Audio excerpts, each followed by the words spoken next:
Welcome to the nucleus, the cell's command center, where your DNA blueprint writes the story of life. Magandang buhay, my name is Jasmine Nicolas and our report for today is about rule on DNA evidence. DNA stands for deoxyribonucleic acid or chain of molecules in cells of body genetic blueprint that is unique to individual except for identical twins. It present in various bodily fluids and tissues. DNA structures is composed of 4 chemical bases: A for adenine, G for guanine, C for cytosine, and T for thymine. STR stands for short tandem repeats, a popular DNA typing techniques that analyze specific region of gender identification. The 13th locus amelogen helps determine the gender. XX for females, XY for male. YSTR or male-specific data analysis useful in case like rape investigations where male DNA is mixed with female DNA. I am Samiano Daniela and I am the next reporter. DNA, deoxyribonucleic acid. Ang DNA ay parang blueprint o manual ng katawan ng tao. Nasa loob ito ng halos ng lahat ng cells natin at naglalaman ng impormasyon tungkol sa kung sino tayo tulad ng kulay ng mata, buhok, balat at iba pang katangian na namamana sa magulang. Ito yung mga uses ng DNA sa human identification. Ginagamit ang DNA sa maraming paraan para makilala o mapatunayan ang pagkakakilanlan ng isang tao, lalo na sa mga kaso ng investigasyon. Heto ang mga halimbawa. Sa Crime Scene Investigation or CSI, kapag may krimen, pwedeng makakuha ng mga sample ng dugo, buhok, laway o balat. Ginagamit ang DNA para malaman kung kanino galing ang ebidensya at makakatulong ito sa pagkilala sa suspect or biktima. Sa paternity test or pagpapasya ng magulang, ginagamit ang DNA para malaman kung sino ang tunay na ama o ina ng isang bata dahil sa kalahati ng DNA ay galing sa nanay at kalahati ay sa tatay. Or number 3 naman, sa mass disaster o digmaan. Kapag may sakuna o gera na maraming nasawi, ginagamit ang DNA para makilala ang mga biktima, lalo na kung hindi na ma-identify ang muka. Number 4, sa livestock o halaman, pedigree testing. Sa mga hayop o tanim, ginagamit din ang DNA para malaman ang pinagmulan o lahi, halimbawa, kung pure breed ba ang hayop o kung anong variety ng halaman. Sa pagkilala ng bakterya or mikrobyo, ginagamit din sa laboratory ng DNA para matukoy kung anong klase ng bakterya o virus ang sanhi ng sakit. DNA paternity testing. Ang DNA paternity testing ay paraan para malaman kung ang isang lalaki ay tunay na ama ng isang bata gamit ang DNA. Tulad ng nabanggit kanina, ang DNA ng bata ay kalahati galing sa ina at kalahati galing sa ama. Dalawang uri ng genetic information sa DNA, isang bahagi galing sa nanay at isang bahagi galing sa tatay. Ibig sabihin, kapag kinumpara ang DNA ng bata sa DNA ng ina or ama, dapat may magkaparehong bahagi o pattern. Paano malalaman ang resulta? Kung hindi tugma, no match ang lalabas, ang DNA ng bata at ng lalaki. Hindi siya ang ama, excluded. Kung magkapareho or tugma, profile match. Hindi maaalis ang possibility na siya ang ama or siya ang ina. Ibig sabihin, not excluded. Ibig sabihin, may possible siya nga ang ama. So, number 3. Ang section 1 ay nagsasabi kung saan o kailan ginagamit ang patakaran tungkol sa DNA evidence. Sa simpleng paliwanag, ibig sabihin nito, ang rule o batas na ito ay ginagamit tuwing ang DNA evidence ay pinipresenta o ginagamit bilang evidence sa korte. Hindi lang ito para sa criminal cases, kundi para rin sa civil cases at special proceedings. Ano nga bang mga example ng mga criminal cases? So meron tayong mga kaso na may kinalaman sa krimen at civil cases naman may mga kaso tayo tungkol sa karapatan, ari-arian o pamilya. And special proceedings, mga special na proseso tulad ng adoption, paternity testing at iba pa. Sa madaling sabi, kapag ang DNA ay gagamitin bilang patunay o ebidensya sa kahit anong kaso sa korte, mapakriminal man o sibil, o special na usapin, sakop ito ng rule na ito. Section 2. Application of other rules on evidence. Meaning, other rules will be applied like rules of court on evidence rules. In all matters not specifically covered by this rule, the rules of court and other pertinent provisions of law on evidence shall apply. Section 3. Definition of terms. First, we have the biological sample. Means any organic material originating from a person's body, even if found in inanimate objects. This includes blood, saliva, semen, tissues, hair, and bones that can undergo for DNA testing. Next, we have DNA, which stands for deoxyribonucleic acid, which are the chain of molecules found in every nucleated cell of the body. Remember, no two individuals have the same DNA except identical twins because they shared the same genetic material. Next, we have the DNA evidence. It constitutes the totality of DNA profiles, all information obtained and other genetic information directly after conducting DNA testing of biological sample. This is Kyla Marie K. Tuazon reporting. I would like to introduce myself first. I am Adrian Arsureta and I'm the next reporter of Section 3, DNA Profiles.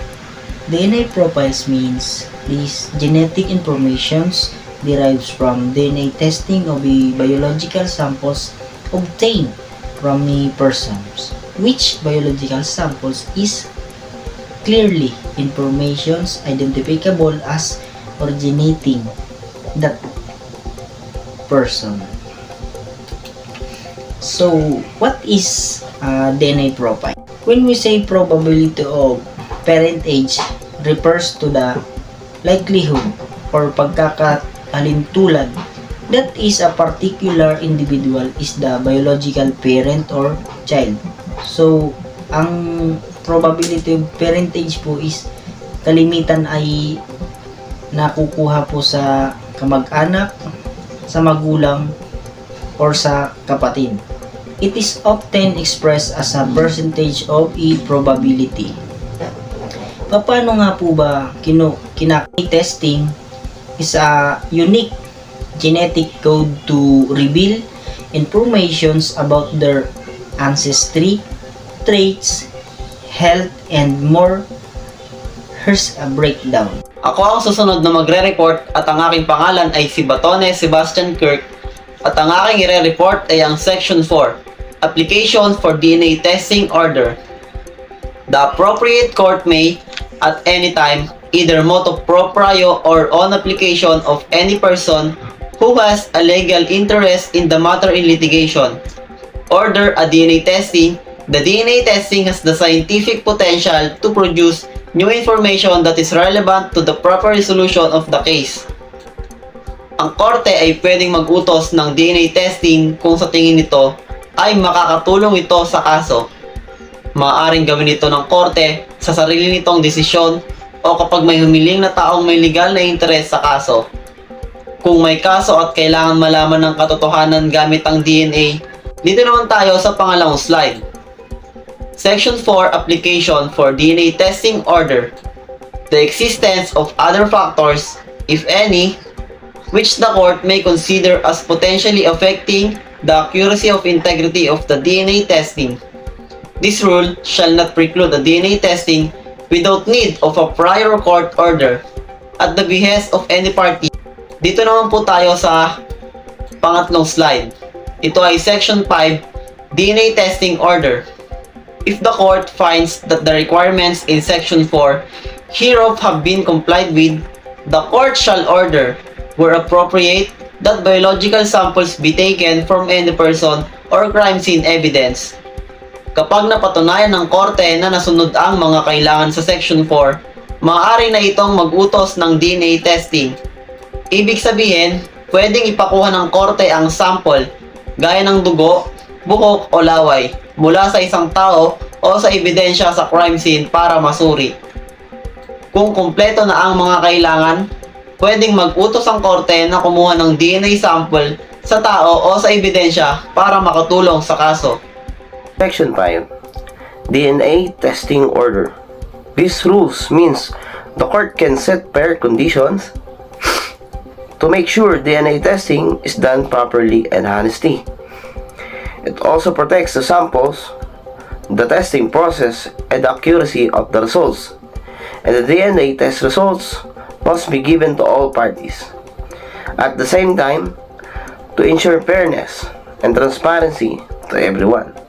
Of DNA testing order means that biological sample like blood, saliva, hair, or semen that was collected for DNA testing ay too small or limited lamang ang quantity.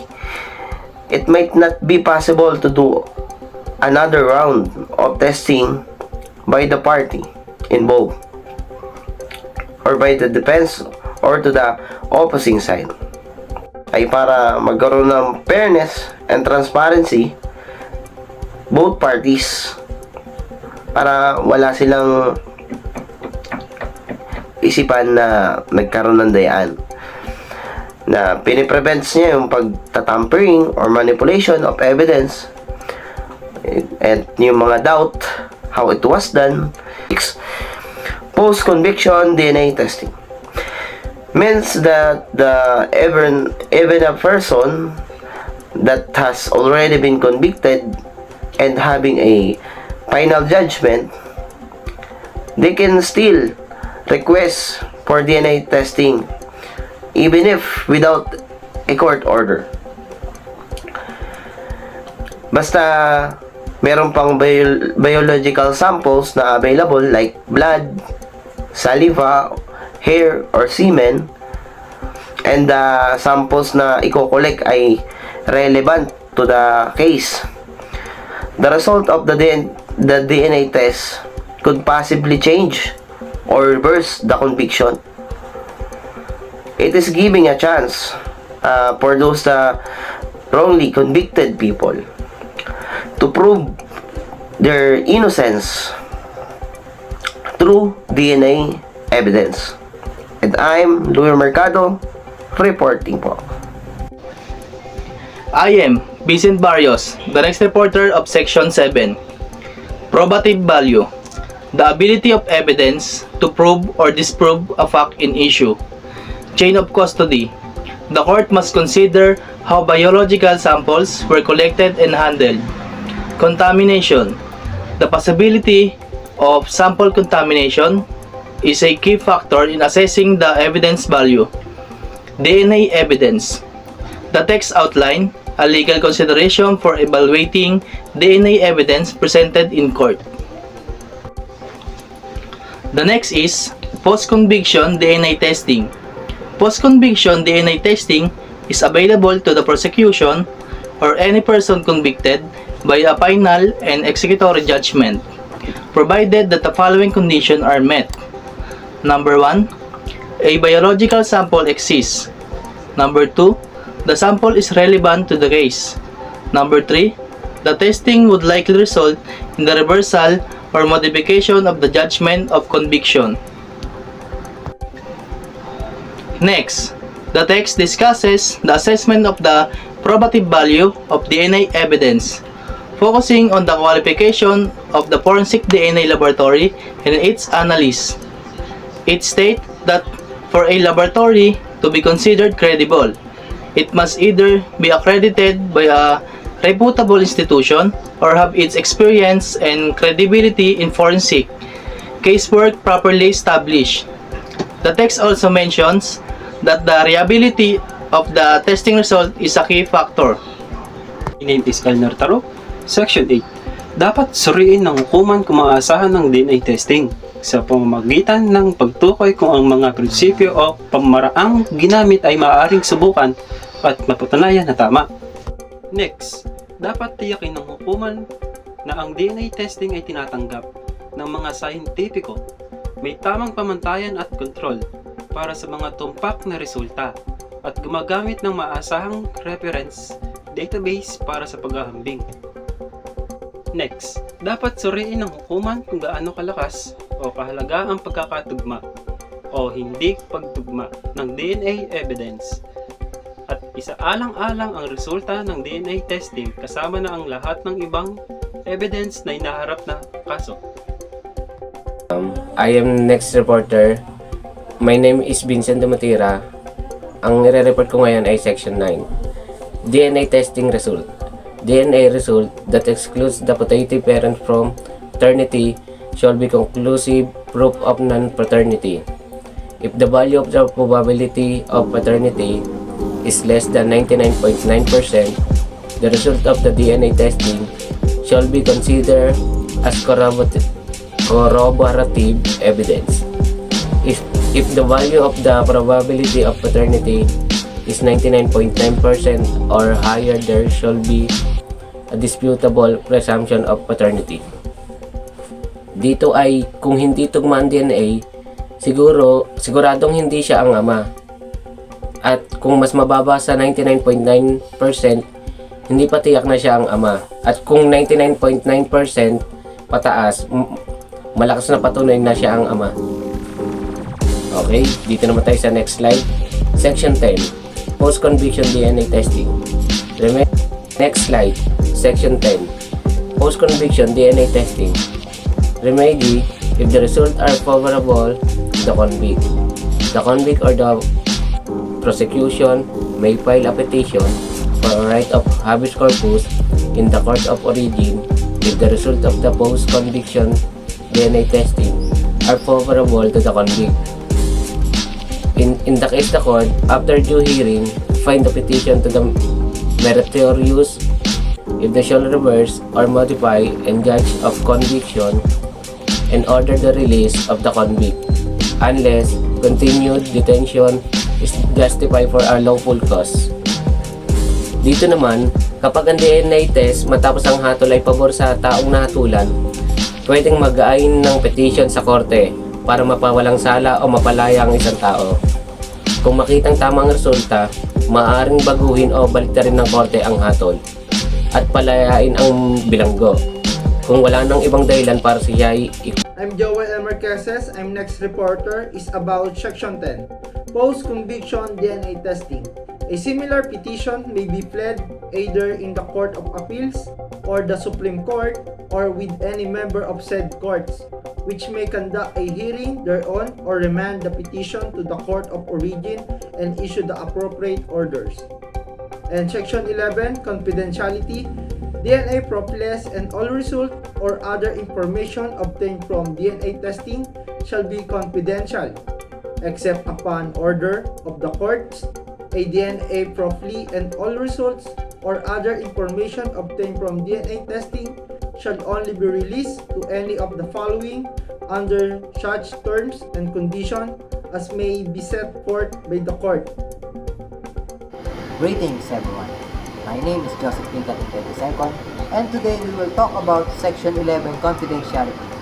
Confidentiality is one of the crucial parts in the criminal investigation, and it is also used in the DNA sample or of taking the DNA sample in the crime scene. Why it is a very important or crucial part? Because once it released in public, the suspect or the witness may got endanger their family of course. This is why it is very important to us to classify it and not to release it too early. Only the judge shall release it in the public so the people will be aware to the suspect. Because once it released or got compromised, the witness might be in danger, including the victim in the cases. This is why it is very important to hide the identity of them, including their DNA samples. And taking a DNA sample to the other people must also be classified or confidentiality because the offender might escape. Yes, the suspect might escape once they knew that they are going to take the DNA sample. So this is why it is very crucial part to the investigation. And thank you everyone for listening. Good day everyone. Christy Cobertodaso de Liencia. In my report about DNA, on my first part report about DNA preservation of DNA evidence. So what in my basic understanding in DNA evidence of preservation, in criminal cases, DNA evidence must be preserved for as long as the person is on trial if convicted, until the accused has served their sentence. In other cases, DNA evidence is preserved until the decision in the case where the DNA evidence was introduced becomes final and executory.